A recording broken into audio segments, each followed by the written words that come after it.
Hey kids, welcome back. Going to put the front end back together on the little Fiero here. It's part of the series on Smith Motorworks channel where we're getting this thing back on the road after a little incident. So make sure you subscribe. Check out some of the other projects that we've got going on. Got my 1950 tow motor. Got my little Sears motorcycle. We're going to do some other stuff. I got a Studebaker pickup truck. Got an old Camaro. Got a Corvair. Got a little German minivan. There's a couple episodes about that. So definitely check out what I got and you won't be disappointed. But for now,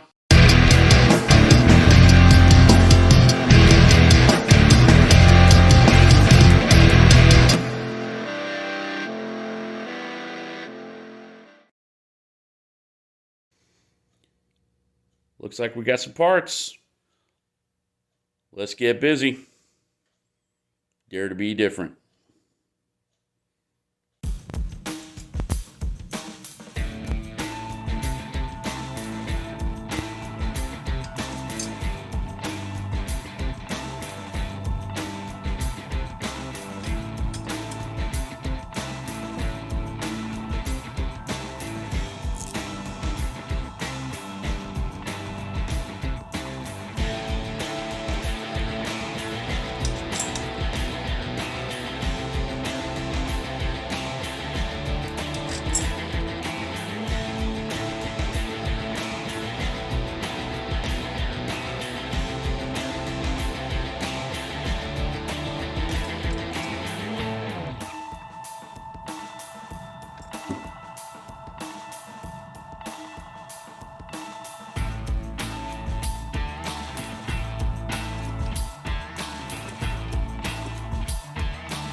I'm going to stop right here.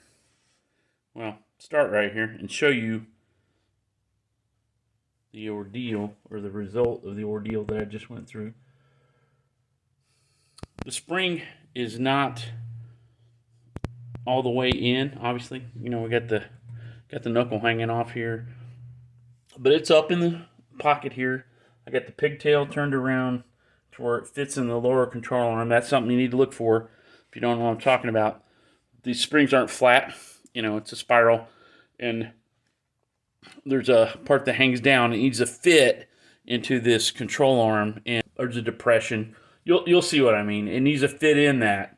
So, you know, you can't just put it in any rotation. It needs to fit in there properly. I got the factory manual because there's nothing better than that. That's, you know, more or less what the techs use, mechanics, if you want to use the old term, to put these things together. And you would think that the spring rate would be so low, you just pop these in and out like a rear suspension. Well, I was ever wrong. I mean, the procedure that they have is what we're following right here. More or less, you stab the spring up into the top pocket underneath here that you really can't see, but there's underneath this upper control arm. It goes up in there, making sure that you got it lined up, like I said before, on the bottom. And there's some language about, you know, put a control arm underneath it, you know, so don't kick out and, you know, bust you up. Chain it up, and that's what we always do. Don't want it, you know, coming out. Give it something to stop on that's not your body, and then lift it up with a floor jack, which we got underneath this. And it says you may require an assistant or something like that to help push it in there to get it over this. There's kind of like a raised disc in there. You can see that kind of rust spot. There's like a circular disc that's pretty close to the inside diameter of that spring. Just snap it on there. Well, that's easy, right?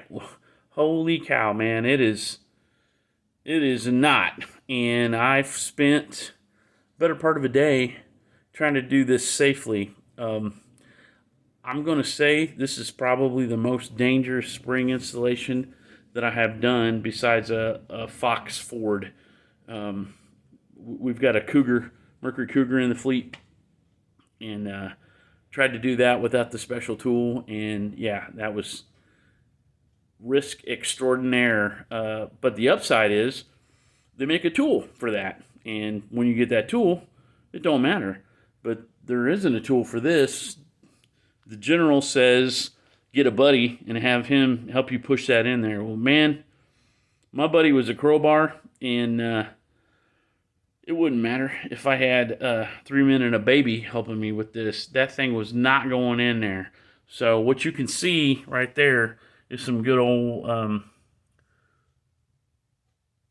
redneck lowering clamps, I guess you'd call them. Now, I had to put 90 degrees from that to pull it down enough to where I could catch 2 coils and pull that down. And I got a picture of that I'll show you.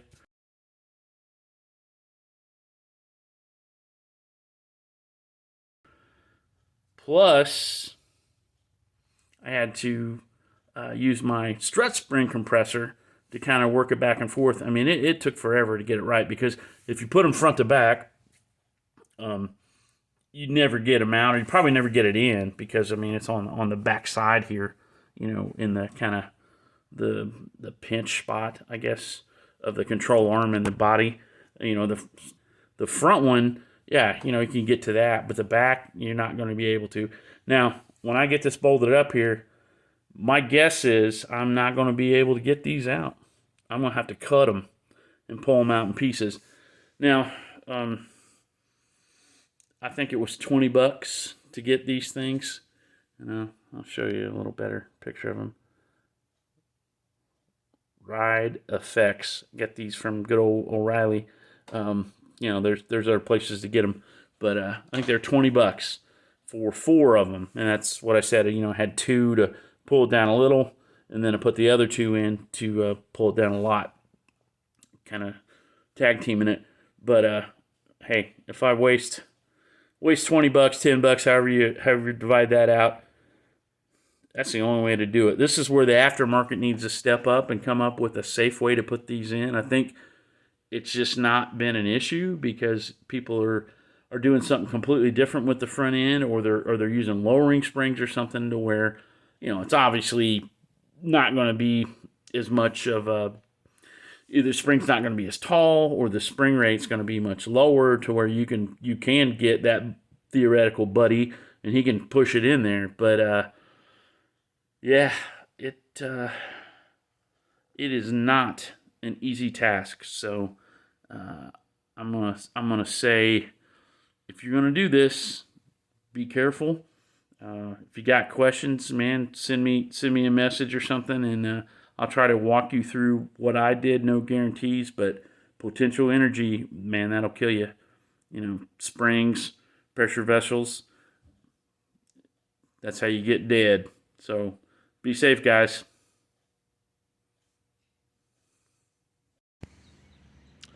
Hey, kids, that's it for this one. Still got a little more to do, cosmetic-wise. Got to tighten up all the suspension components, but we got her to where we can move her around and getting closer, putting her back on the road.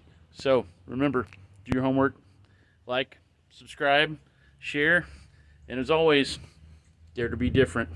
See you next time on Smith Motor Works.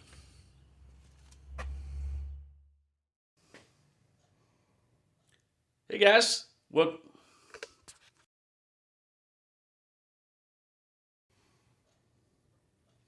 Hey kids, welcome back. Gonna put the front end back together on the Fiero here. Part of the series, putting her together, getting her back on the road. So subscribe, check out some other projects, and you will...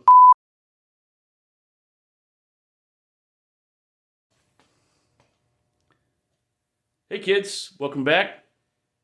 Gonna put the front end together on the day.